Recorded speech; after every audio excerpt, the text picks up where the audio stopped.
Sabi nga nila, tumitirik na yung mga naunang modern jeepney, hindi pa tapos yung implementasyon ng programa. Well, sa totoo lang, maraming na problema dyan dahil napakataas ng presyo ng unit, inabot ng 3. And I think yung mga bangko, per se, will try to parang ayusin yung pagkautang nila. Dahil alam naman po natin ng bangko, ayaw naman nila may stock yung mga sasakyan and everything. Gusto na makolekta. I think, yes, they will revisit that. Sa ngayon nga, ang dami ng mas murang alternatibo na meron nga dyan parang hulog boundary lang, para lang mag-improve.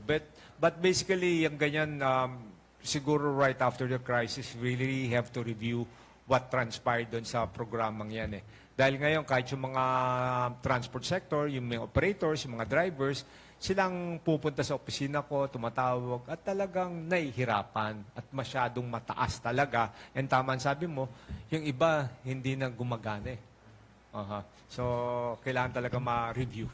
Ikaw hindi kaya dapat bawasan na rin dyan ng ano. Kasi maraming transport group gustong iasa sa gobyerno Pati disenyo, pati financing.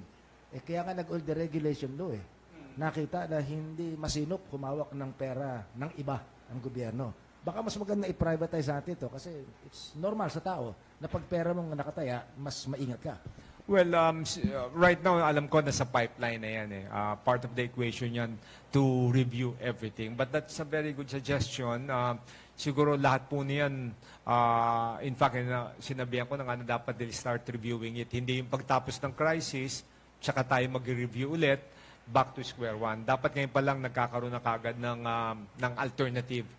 Yung worst scenario, pag natapos, at kung anong pwedeng gawin pa doon sa ganyan mga issues. Kasi nahihirapan dyan yung drivers dahil yung boundary nilang hinahabol, at the same time, kung operator ka naman, yung hinahabol mong hulog.